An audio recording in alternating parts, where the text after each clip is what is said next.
Things have been weirdly quiet so far leading up to the trade deadline, but that is all changing. Let's roll through some of the most recent Twins trade talk on Twitter here.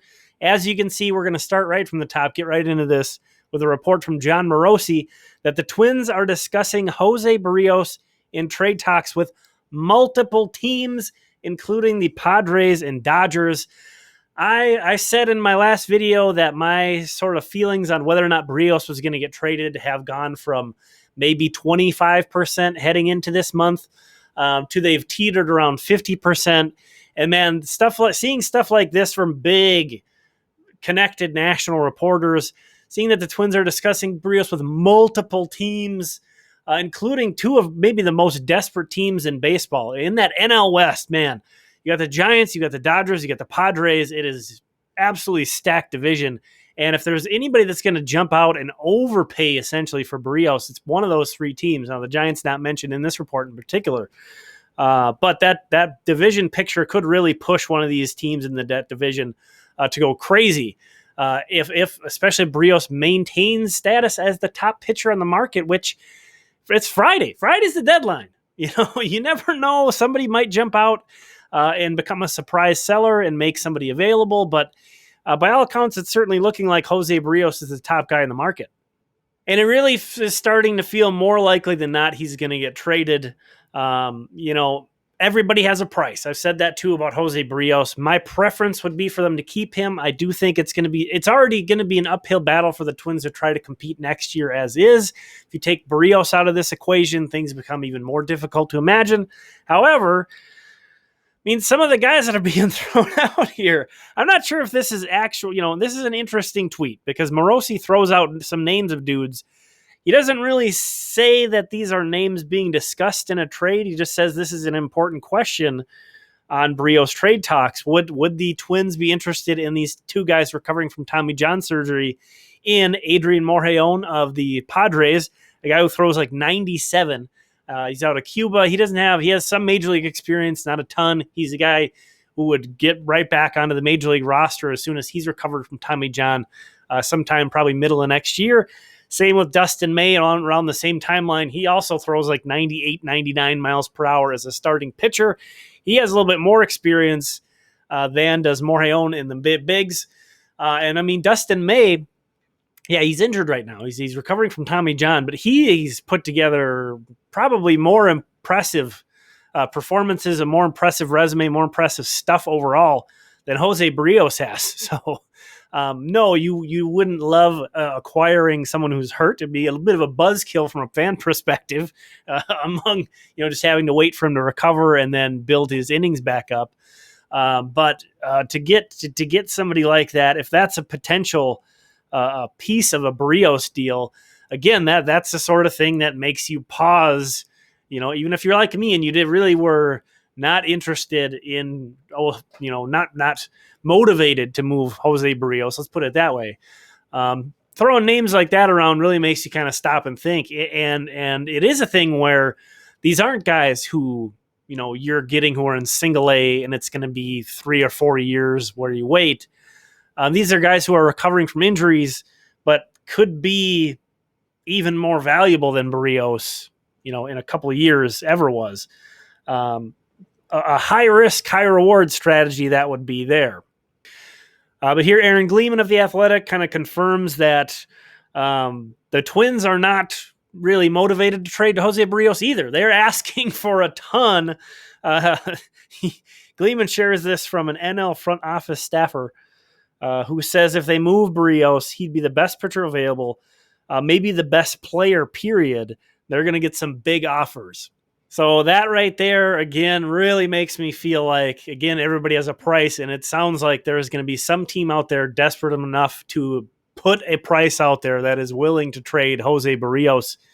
As much as I love him, as much as I don't know, the whole extension thing maybe doesn't even come into play here, whether or not the Twins think they can sign him to an extension or not.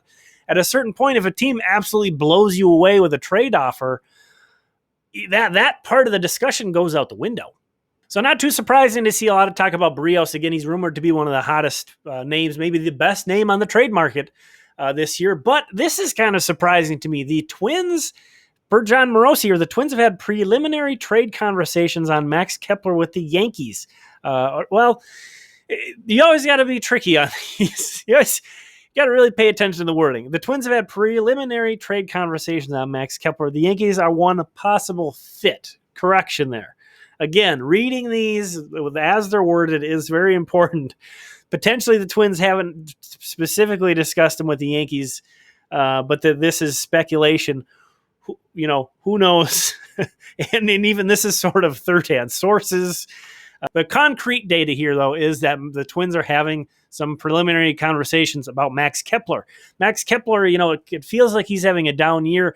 When you look at numbers sort of tailored to league averages, he's actually looking pretty good, and especially with what he can provide defensively. And I think he's at least average on the base pass, good base runner. So that's a very complete package, a left-handed hitter, which is going to be attractive to some teams, as Morosi notes in regard to the Yankees. And then, really the thing that really boosts his value is, even if he's not a superstar type player, his contract is so team-friendly that you're getting excess value. He has multiple years under his contract that are very valuable right now. Thinking about that from the Twins' perspective, that's incredibly valuable to the Twins. To have a guy who's going to be around for multiple years and that they can fit into a budget. And then kind of on the opposite side, Max Kepler, maybe not a superstar performer, but such a team-friendly contract. Josh Donaldson is playing like a superstar this year. A lot of people are frustrated with him. I don't know why. He's been great. He's hitting. He's looked pretty good in the field. But his age and his salary are a bit prohibitive in a trade. That's what's going to hold down his trade value, whereas those things increase Kepler's trade value. But the Brewers have checked in on Josh Donaldson. John Heyman here is saying it seems like a long shot since he is up there in age and owed quite a bit of money. But, this is a deal the Twins would probably be pretty motivated if they're getting to the point where Berríos is getting traded. I don't know that Donaldson's going to be a fun guy to have around at that point. I'm not so sure it's all that fun now. This is a guy who's never been on really a losing team. I think one season he was on a losing team, and that team was right around 500. And he's getting up there. He wants a chance to play for a contender. That's why he came here. So I think the Twins, in addition to, his age, his salary, I just think that factor, too, would be a motivation. The Brewers don't really have a great third base situation, and kind of the X factor with Donaldson is one of the things that I think a lot of people liked about him coming to the Twins is he is such a unique personality and brings an intensity, and beyond that, a really deep knowledge of hitting, the physics of hitting that he loves to talk about and share with other players, that he could be those kind of X factors that I'm not intimate knowledge of the Brewers to know kind of the personality of that team or what they would be looking for. But if they're looking for some fire, some intensity, that is maybe what would attract a team most about Josh Donaldson. In addition to that, he's playing great and he's looking very good defensively at third base. Michael Pineda, who started tonight for the Twins, he's on an expiring contract. A lot of times that's attractive, obviously, to the selling team. If you're the Twins and you don't have Michael Pineda under contract next year, what's your purpose in hanging on to him? But some buyers even like that too. They don't have, if they don't want to invest a lot, they don't want to trade a lot of prospects. These guys are usually easier to acquire. But John Morosi here tweeted that Pineda is drawing trade interest. And that there's going to be many people keeping an eye on his start. But Wolfson points out that, there haven't been any long-term extension talks, but that the Padres are a team that has scouted the Pineda this month. And that's a team where, if you think about it, they're pretty set at the top of their rotation. They've already made a trade for Adam Frazier. They've emptied out pieces of their system there. They traded for Yu Darvish. They traded for Joe Musgrove. They traded for Blake Snell. It's like, what else do they have left to trade? I think they still have quite a bit, actually. But at a certain point, they're going to want to hang on to some of those pieces. So maybe instead of, going for Berríos and having to do that kind of overpay, they decide to make a more reasonable trade because, again, they have a nice rotation already. They could just use some more depth. They don't really need a top guy necessarily. Given how tight that division is, all those teams can use all the help that they can get. But that may be sort of the X factor with Pineda on teams, is that the asking price isn't going to be nearly as high.